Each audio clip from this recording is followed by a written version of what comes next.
Tayo ay magdiwang sa ngalan ng Ama at ng Anak at ng Espiritu Santo. Amen. Ang pagpapala ng ating Panginoon Jesucristo, ang pag-ibig ng Diyos Ama, at ang pakikipagkaisa ng Espiritu Santo naway sumainyong lahat. At sumaiyo rin. Mga kapatid, ipinagdiriwang natin ngayon ang kapistahan ng pagtatampok sa krus na banal.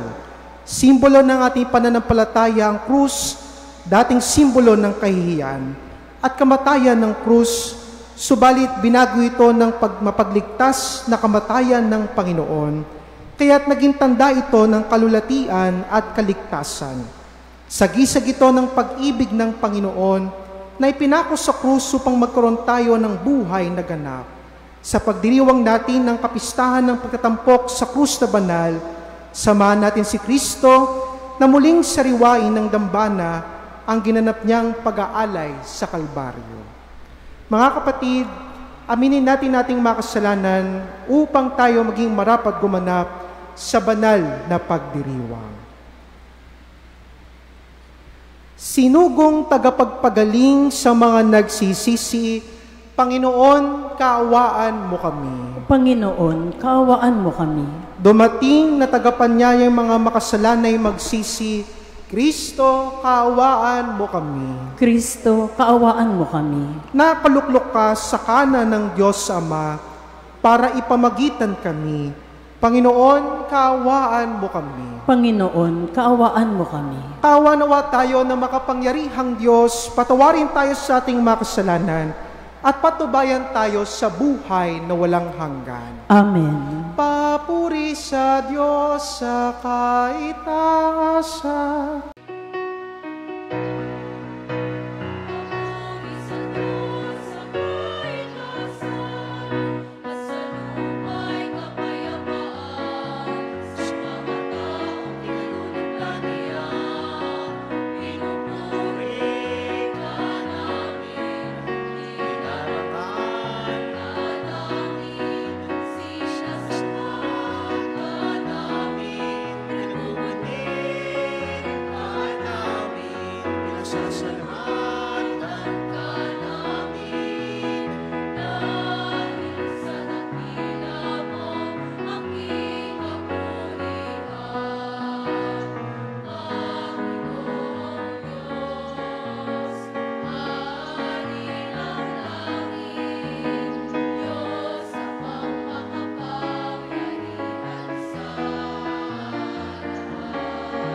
Manalangin tayo.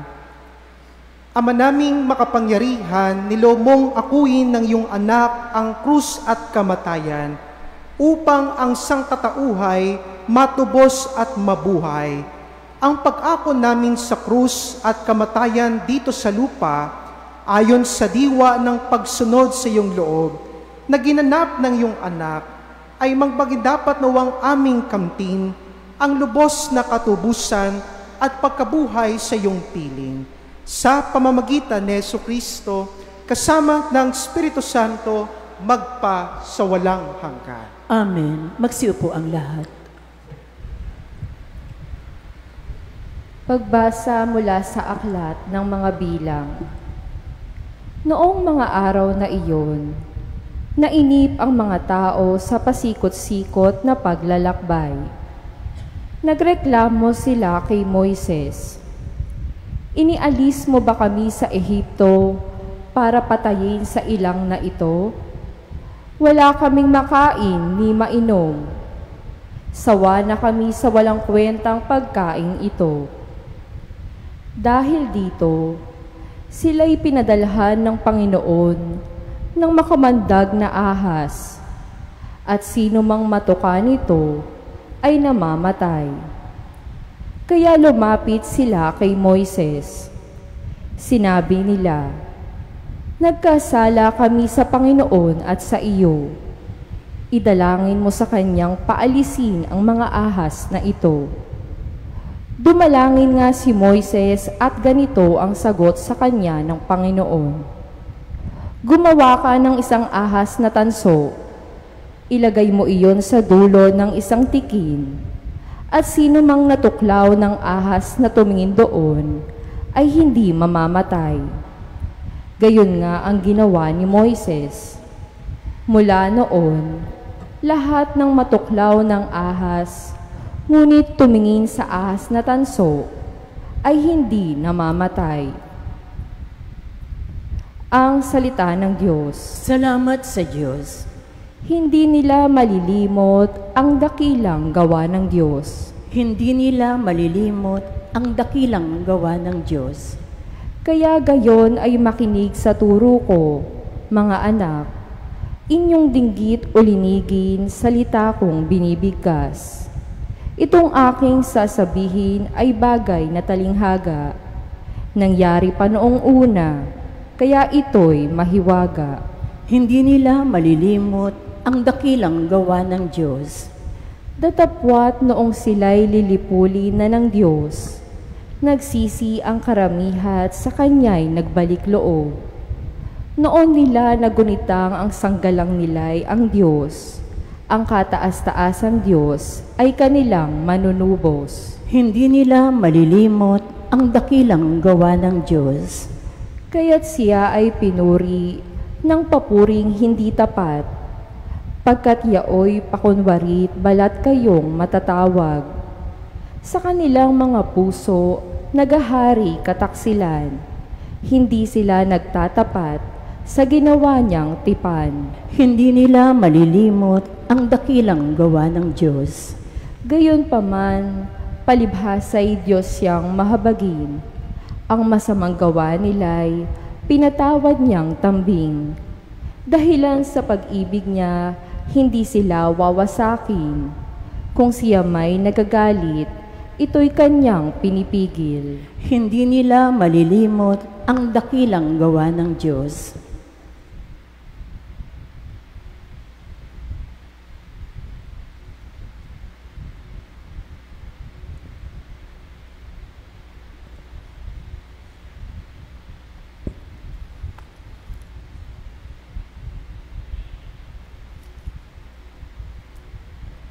Pagbasa mula sa sulat ni Apostol San Pablo sa mga taga-Filipos.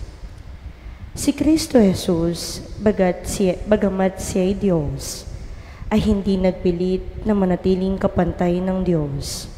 Bagkus, hinubad niya ang lahat ng katangian ng pagka-Diyos. Nagkatawang tao at namuhay na isang alipin. Nang maging tao, siya'y nagpakababa at naging masunurin hanggang kamatayan. Oo, hanggang kamatayan sa krus. Kaya naman, siya'y itinampok ng Diyos at binigyan ng pangalang higit sa lahat ng pangalan. Ano pat ang lahat ng nilalang na nasa langit, nasa lupa, nasa ilalim ng lupa, ay maninikluhod at sasamba sa Kanya. At ipapahayag ng lahat na si Jesucristo ang Panginoon sa ikararangal ng Diyos Ama.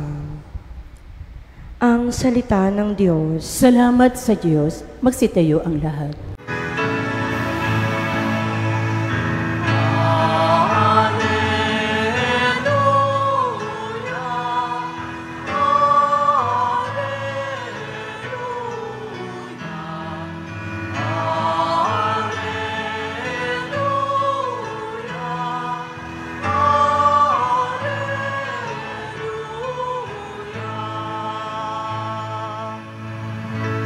Sa daigdig ay laganap, liwanag na sumisikat, salitang buhay ng lahat.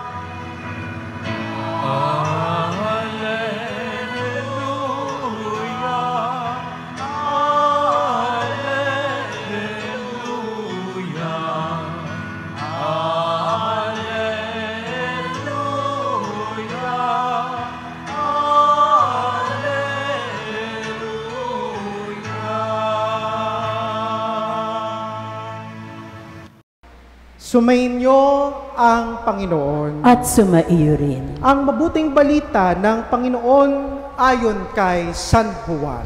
Papuri sa iyo, Panginoon. Noong panahong iyon, sinabi ni Jesus kay Nicodemo, walang umakyat sa langit, kundi ang bumaba mula sa langit, ang Anak ng Tao. At kung paanong itinaas ni Moises ang ahas doon sa ilang, gayon din naman, kailangang itaas ang Anak ng Tao, upang ang sinumang sumasampalataya sa Kanya ay magkaroon ng buhay na walang hanggan. Gayon na lamang ang pag-ibig ng Diyos sa sanlibutan. Kaya ibinigay niya ang Kanyang bugtong na anak upang ang sumampalataya sa Kanya ay hindi mapahamak, kundi magkaroon ng buhay na walang hanggan. Sapagkat sinugo ng Diyos ang Kanyang anak, hindi upang hatulang maparusahan ng sanlibutan, kundi upang iligtas ito sa pamamagitan niya. Mga kapatid, ang mabuting balita ng Panginoon. Pinupuri ka namin, Panginoong Hesukristo. Magsiupo ang lahat. Tayo po ngayon ay pinagdiriwang natin ang kapistahan ng pagkatampok sa krus na banal.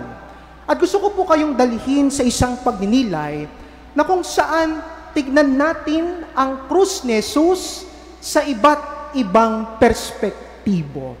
Sapagkat marahil, kung titignan po ninyo sa history ng ating simbahan, sa istorya ng ating pananampalataya, magkaiba ang pagtingin sa krus noong kapanahunan ni Jesus at nung pagkatapos ipako sa krus ang ating Panginoong Hesukristo. Kung titingnan po dati ang krus ng kapanahunan ni Jesus, ito mismo ay tanda ng kaparusahan ng mga taong nagkakamali. Kapag ang isang tao ay ipinako sa krus, ibig sabihin nito, siya ay makasalanan.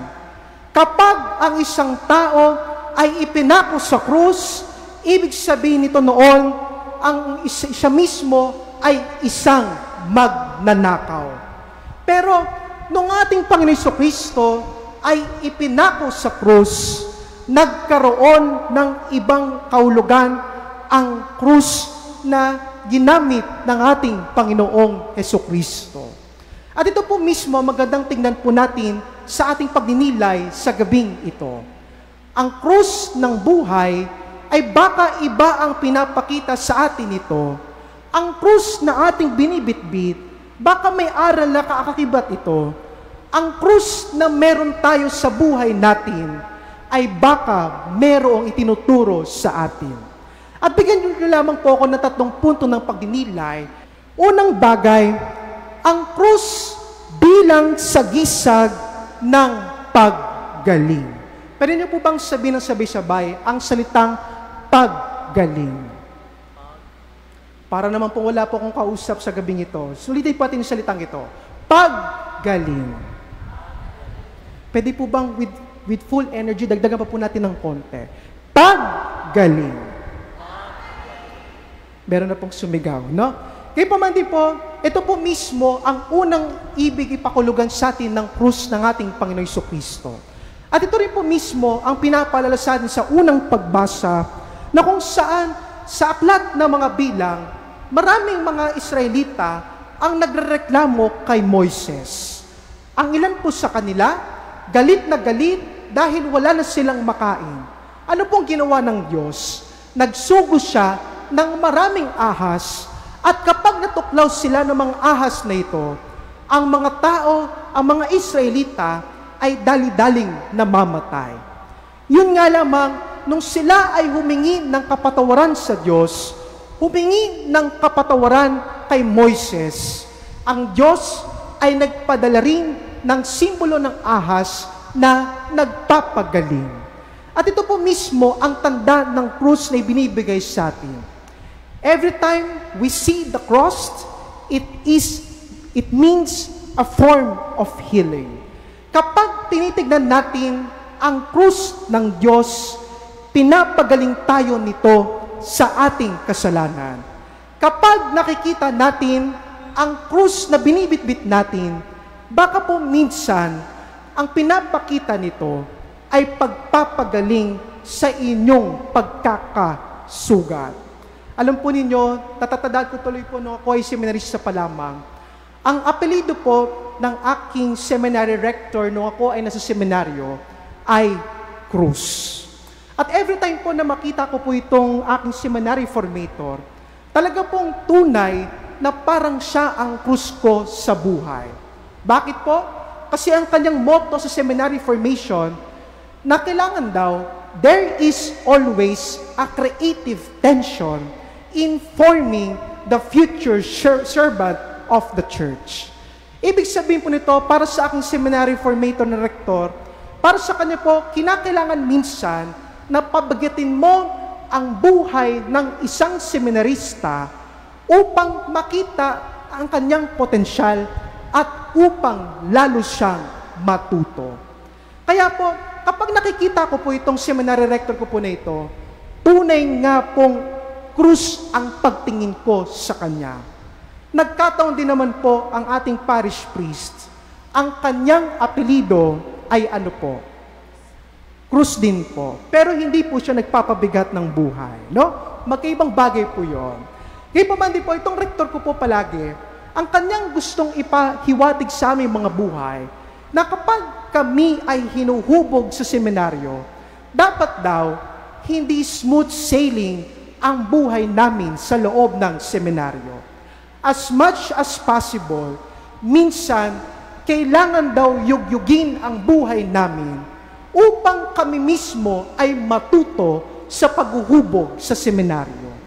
At ito rin po mismo ang observation ko po kapag ako ay naiimbitahan na magmisa sa iba't ibang paaralan.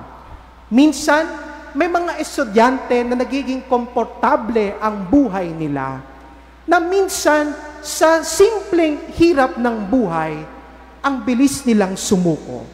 Pero napapansin ko naman po na may mga estudyante naman na kahit dumami ang school requirements sila, pero dahil sinubok sila ng panahon, ang tatag nilang harapin ang mga bagay na ito. At alam niyo po mga kapatid, ano po bang pinapakita nito sa atin? Minsan, ang mga krus na dumarating sa ating mga buhay ay nagpapalakas sa atin upang maging matibay ang ating kalooban na harapin ang mga pagsubok ng ating buhay. Minsan, ang mga krus natin sa buhay ay ibinibigay sa atin ng Diyos dahil alam niyang kaya nating bitbitin ito at alam niyang makatutulong sa atin ito upang malagpasan ang mga pagsubok na ito sa ating buhay. Sometimes, we need to appreciate our own crosses in life in order for us to grow. Huwag niyo lamang titignan ang mga krus ninyo sa buhay bilang mabigat. Huwag niyo lamang titignan ang mga krus sa inyong mga buhay ng may pangit. Tignan ninyo ang mga krus na ito upang tayo mismo ay lumago. Unang punto ng pagninilay, ang krus ng ating Panginoon Jesucristo ay nagpapaalala sa atin ng pagpapagaling.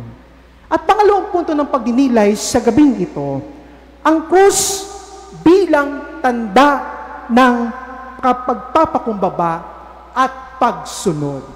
At ito po mismo ang pinapakita sa atin sa ikalawang pagbasa mula sa sulat ni San Pablo sa mga taga-Filipos. Sinasabi ni San Pablo, kapag binitbit mo ang krus, maging katulad ka ni Jesus na nagpakumbaba at naging tao upang iangat niya ang mga tao patungo sa Diyos. At kung binibitbit po ng ating Panginoon Jesucristo ang krus papuntang Kalbaryo, siya mismo ay hindi naman nakatayo ng matuwid habang binibitbit niya ang krus na ito sa bundok ng Kalbaryo. Bagkus, nung binibitbit ni Jesus ang kanyang krus, siya ay nakayuko. At nakita pa po natin at narinig pa po natin mismo sa ibang parte ng Ebanghelyo na siya ay nadapa pa at tinulungan ng ibang tao upang bitbitin ito. Gayunpaman din po, ang pinapaalala po sa atin ng krus ng ating Panginoong Jesucristo, learn to humble yourself. Learn to be in humility. Turuan ang ating sarili na magpakumbaba upang maging bukas tayo sa mga bagong aral ng ating buhay. At ito po mismo ang ginawa ng ating Panginoon Jesucristo. Siya ay nagpakumbaba upang iligtas ang bayan ng Diyos. Siya ay naging tao bagamat siya ay Diyos upang magkaroon ng magandang karangalan ang ating pagkatao. At ito po mismo minsan ang tinuturo sa atin ng krus ng ating buhay, na kailangan magpakumbaba, aminin minsan na mabigat ang krus na ito at humingi ng tulong sa ibang tao upang bitbitin din ang krus mo sa buhay. Hindi masamang humingi ng tulong. Humingi ng tulong upang ang bigat ng inyong krus ay mabawasan at mapagaan. Pangalawang punto ng pagninilay, ang krus bilang tanda ng pagpapakumbaba at pagsunod. At ikatlong punto na pagninilay po natin, ang krus bilang tanda ng pag-ibig at kaligtasan. At ito po mismo ang ipinapaalala sa atin ng Ebanghelyo ayon kay San Juan. John chapter 3 verse 16. For God so loved the world that He gave His only Son, so that all men might not perish. At ipinapaalala po sa atin ito na ang krus mismo ng Diyos, at kapag tayo mismo ay nagtatanda ng krus, kapag tayo ay nagdarasal, ibig sabihin nito, ang Diyos ay minamahal tayo.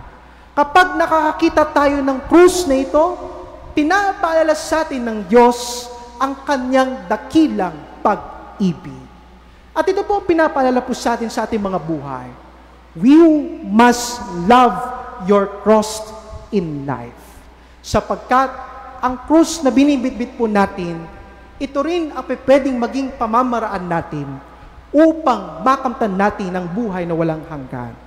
Ang mga krus na ating binibitbit, ito rin mismo ang pamamaraan upang mas makasunod tayo sa ating Panginoon Jesucristo. Katulad po ng sinasabi ng Panginoon sa Ebanghelyo ayon kay San Lucas, Ang mga nais na sumunod sa akin, bitbitin mo ang iyong krus. Ang mga krus na ito ay siyang magiging tulay natin upang makamtan natin ang buhay na may punong-puno ng kagalakan. Crosses are not negative. Crosses becomes positive because of the love of Christ. At ito po mismo ang tingnan natin ang ating mga krus sa buhay. Hindi madaling tignan in a positive perspective, but God reminds us to see it in that perspective. Mga kapatid, ito lamang po ang palalapusatin nating mga pagbasa ngayon, na ang krus ay gamot sa sugat ng kasalanan.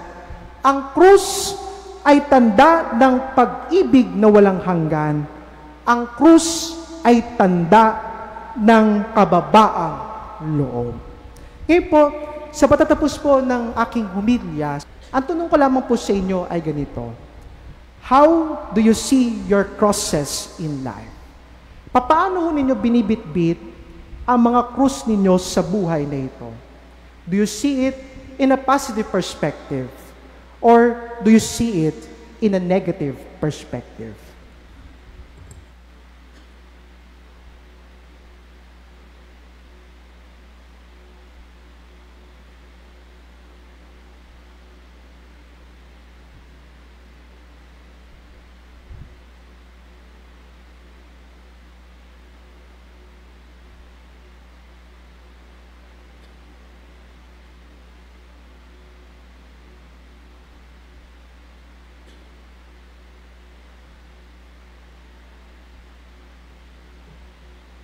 Tumayo ang lahat. Ating ipahayag ang ating pananampalataya. Sumasampalataya ako Sa Diyos amang makapangyarihan sa lahat, na may gawa ng langit at lupa. Sumasampalataya ako kay Hesukristo, iisang anak ng Diyos, Panginoon nating lahat. Nagkatawang tao siya, lalang ng Espiritu Santo, ipinanganak ni Santa Mariang Birhen, pinagpakasakit ni Poncio Pilato, ipinako sa krus, namatay, inilibing, nanaog sa kinaroroonan ng mga yumao. Nang may 3 araw, nabuhay na mag-uli, umakyat sa langit, naluluklok sa kanan ng Diyos, amang makapangyarihan sa lahat. Doon magmumulang paririto at hukom sa nangabubuhay at nangamatay na tao. Sumasampalataya naman ako sa Diyos Espiritu Santo, sa banal na simbahang katolika, sa kasamahan ng mga banal, sa kapatawaran ng mga kasalanan, sa pagkabuhay na muli ng nangamatay na tao, at sa buhay na walang hanggan. Amen. idulog natin sama ang lahat ng pangangailangan ng sangkatauhan, pakumbaba tayong manalangin. Panginoon, sa kapangyarihan ng iyong krus, iligtas mo kami. Panginoon, sa kapangyarihan ng iyong krus, iligtas mo kami. Upang tumulad ang mga pinuno ng simbahan at pamahalaan sa kababaang loob ni Kristo, na hindi nagpumilit manatiling kapantay ng Diyos, at sa halip ay nag-alay ng sarili at naglingkod. Manalangin tayo. Panginoon, sa kapangyarihan ng iyong krus, iligtas mo kami. Sa tulong ng panalangin ni Apostol Pablo, hindi nawa tayo malinlang na maling turo ng mga nangangaral ng hungkahag na kaligtasan, bagkus ay makita natin ang karunungan at kapangyarihan ng Diyos sa krus ni Kristo. Manalangin tayo. Panginoon, sa kapangyarihan ng iyong krus, iligtas mo kami. Upang kalingain ng Panginoon ang mga nabibigatan sa gitna ng mga pagsubok sa buhay, naway maialay nila ang kanilang krus para sa ikabubuti ng simbahan. Manalangin tayo. Panginoon, sa kapangyarihan ng iyong krus, iligtas mo kami. Upang ang mga taong nagpapahirap sa kapwa ay makatagpo ng liwanag, magbalik loob, at magsimulang gumawa ng kabutihan para sa kapwa. Manalangin tayo. Panginoon, sa kapangyarihan ng iyong krus, iligtas mo kami. upang isabuhay ng bawat tao ang halimbawa ni Kristo ng may kagalakan at kagandahang loob, kahit sa payak na pamamaraan. Manalangin tayo. Panginoon, sa kapangyarihan ng iyong krus, iligtas mo kami. Sa ilang sandali na katahimikan, itaas natin sa Diyos ang ating mga pansariling kahilingan, gayon din ang mga pangangailangan ng ating pamayanan. Manalangin tayo. Panginoon, sa kapangyarihan ng iyong krus, iligtas mo kami. Amang mapagmahal, sa pamamagitan ng kapangyarihan ng krus, lobin mong lahat ng aming ginagawa ay makaugnay sa iyong kalooban, magpatuloy sa iyong biyaya at maging ganap sa iyong paggabay. Hinihiling namin ito sa pamamagitan ni Kristo, aming Panginoon. Amen. Manatili po tayong nakatayo.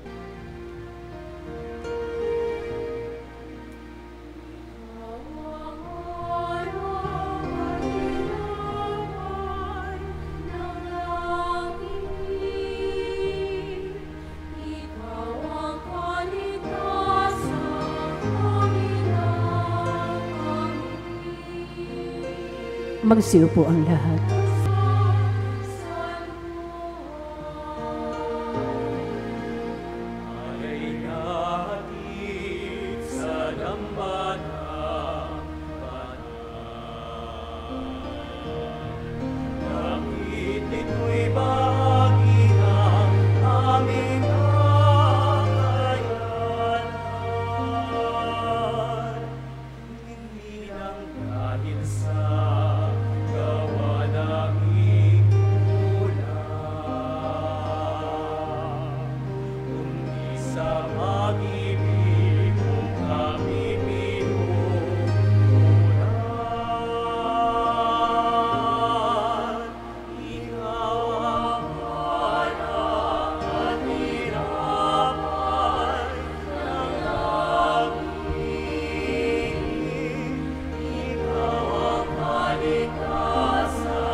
Magsitayo ang lahat.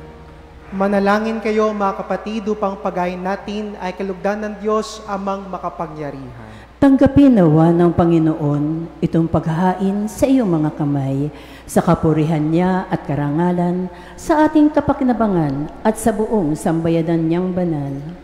Ama naming lumikha, sige pagpapatawad ng mga kasalanan, maganap nawa ang paghahain ito na sa dambana ng krus ay siyang pumawi sa kasalanan ng buong mundo. Sa pamamagitan ni Jesucristo, kasama ng Espiritu Santo, magpa sa walang hanggan. Amen. Sumainyo ang Panginoon. At sumaiyo rin. Itaas sa Diyos sa inyong puso at diwa. Itinaas na namin sa Panginoon. Pasalamatan natin ang Panginoong ating Diyos. Marapat na siya ay pasalamatan. Ama naming makapangyarihan, tunay ngang marapat ikaw ay aming pasalamatan. Iyong ipinasyang sa kahoy na krus, ang sangkatauhay tubusin ni Jesus. Sa punong kahoy nagkapuwang ang kamatayan, sa kahoy ng krus itinanghal ang pagkabuhay. Sa punong kahoy na naig ang sumuway sa iyo, sa kahoy na krus siya'y nadaig na masunuring anak mo. Kaya kaysa namang yan na nagsisiawit ng papuri sa iyo nang walang humpay sa kalangitan, kami nagbubunyi sa iyong kadakila.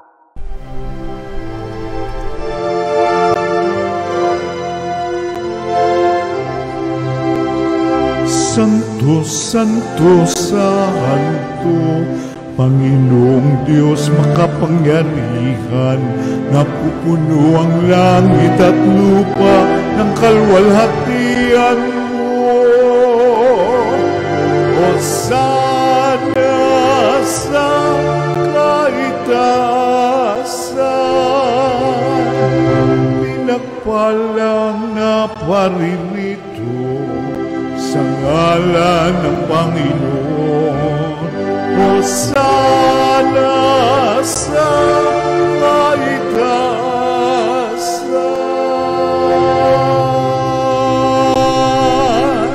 Ama naming banal, ikaw ang bukal ng tanang kabanalan. Kaya't sa pamamagitan ng Espiritu, gayong banal ang kaloob na ito, upang para sa amin maging katawan at dugo ng aming Panginoong Jesucristo.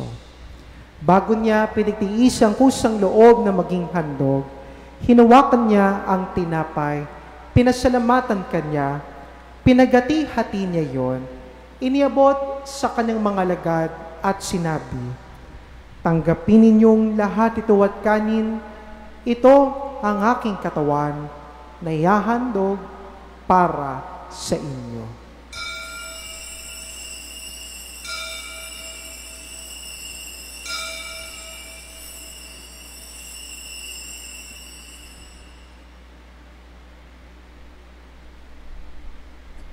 Gayon din naman, nung matapos ang hapunan, hinawakan niya ang kalis, muli kanyang pinasalamatan. Inabot niya ang kalis sa kanyang mga alagad at sinabi, "Tanggapin ninyong lahat ito at inumin. Ito ang kalis ng aking dugo, ng bago at walang hanggang tipan. Ang aking dugo ni bubuhos para sa inyo at para sa lahat, sa pagpapatawad ng mga kasalanan. Gawin niyo ito sa pag-alala sa akin."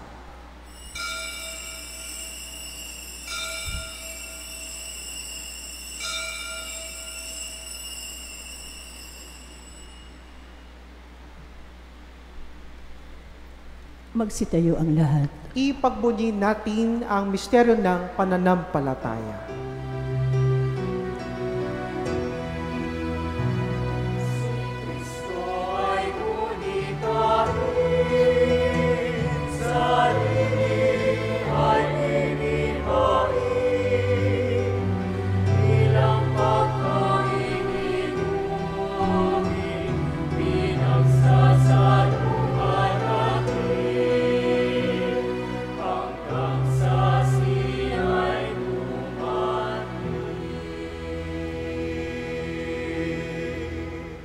Ama, ginagawa namin ngayon ang pag-alala sa pagkamatay at muling pagkabuhay ng iyong anak.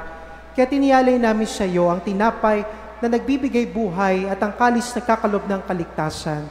Kami nagpapasalamat dahil kami yung minarapat at tumayo sa harap mo para maglingkod sa iyo. Isinasamo namin kami magsasalo-salo sa katawan at dugo ni Kristo ay mabuklod sa pagkakaisa sa pamamagitan ng Espiritu Santo. Ama, lingapin mo ang iyong simbahang laganap sa buong daigdig. Puspusin mo kami sa pag-ibig. Kay San Leon na aming Papa at ni Pablo Virgilio na aming Obispo at ang Tanang Kaparian.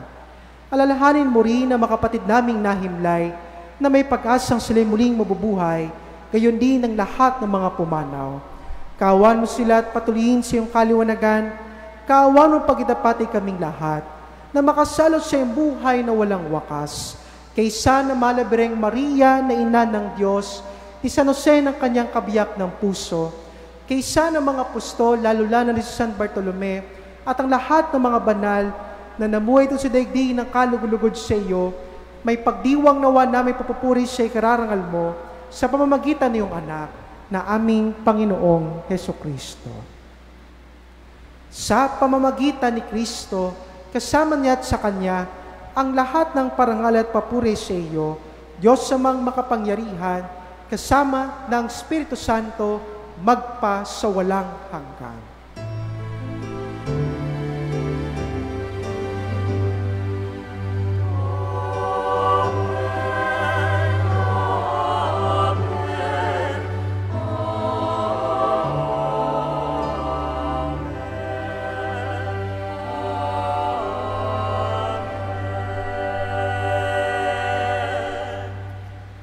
Sa tagubiling na manakagay na utos sa turo ni Jesus sa Panginoon natin at Diyos, ipahayag natin ang lakas loob.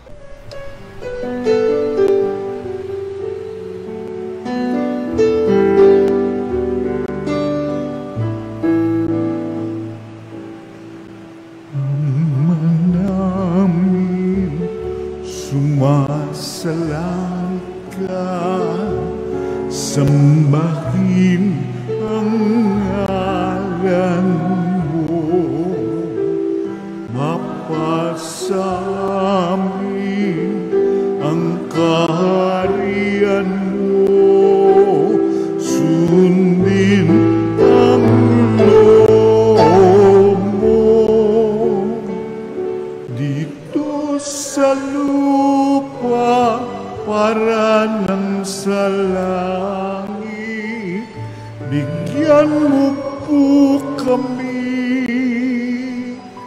ngayon ng aming kakanin sa araw-araw at patawarin mo kami sa aming mga sala para ng pagpapatawan namin sa nagkakasala sa amin at huwag mo kaming ibang dulot sa tukso at yadya mo kami sa lahat ng masama.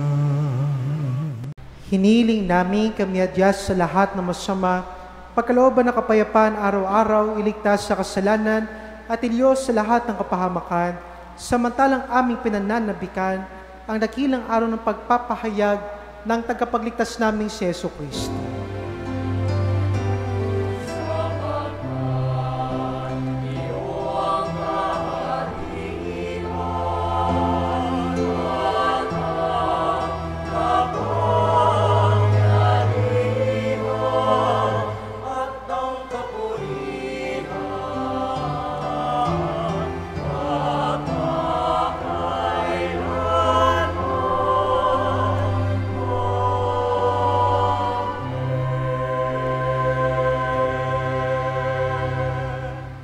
Panginoong Jesucristo, sinabi mo sa iyong mga apostol, kapayapaan ang iniwan ko sa inyo, ang aking kapayapaan na binibigay ko sa inyo.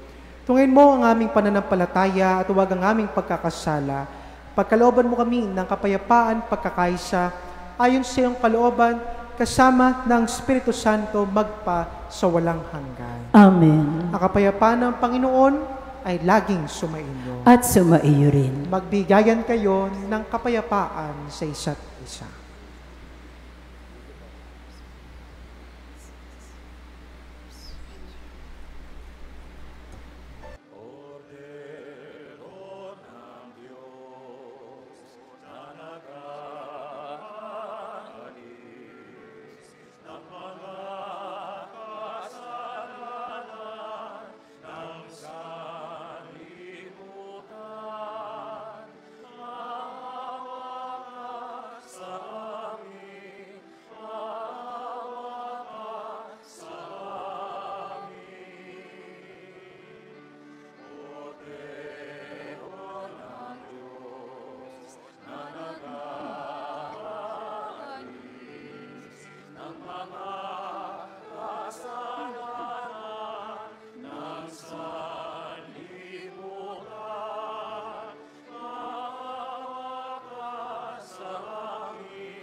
Ito ang kordero ng Diyos.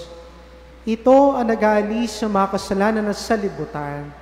Mapalad ang mga inaanyayahan sa kanyang piging. Panginoon, hindi ako karapat-dapat na magpatuloy sa iyo, ngunit sa isang salita mo lamang ay gagaling na ako.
Manalangin tayo.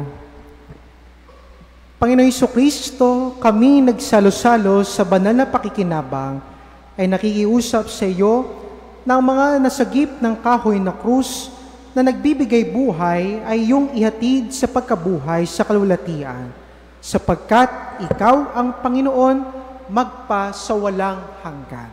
Amen. Sumainyo ang Panginoon. At sumaiyo rin. Iyuko po ninyo yung mga ulo para sa pagbabasbas. Ang Diyos amang mawain na nagkaloob sa inyo na anak niyang nagpakasakit bilang huwaran ng pag-ibig ay siya nawang magbasbas sa inyong lahat, pakundangan sa paglilingkod ninyo sa Kanya at sa kapwa, ngayon at magpa sa walang hanggan. Amen. Pakundangan sa Kanyang kamatayan, upang kayo'y huwag dumanas ng walang katapusang pagkamatay, makamtamnawa ninyo ang buhay na walang hanggan.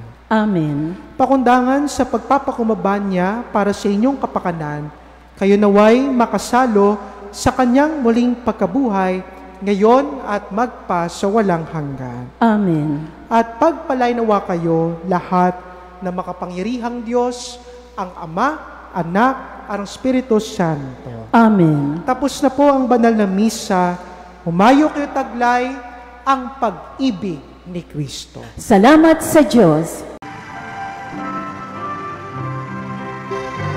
Nuestro Padre Jesus Nazareno, sinasamba ka namin, pinipintungo ka namin, aral mo ang aming buhay at kaligtasan. Nuestro Padre Jesus Nazareno, iligtas mo kami sa kasalanan. Ang krus mong kinamatayan ay sagisag ng aming kaligtasan. Nuestro Padre Jesus Nazareno, dinarangal ka na amin. Nuestro Padre Jesus Nazareno, nilulwalhati ka na amin. Nuestro Padre Jesus Nazareno, dinarangal ka na amin. Nuestro Padre Jesus Nazareno, nilulwalhati ka namin.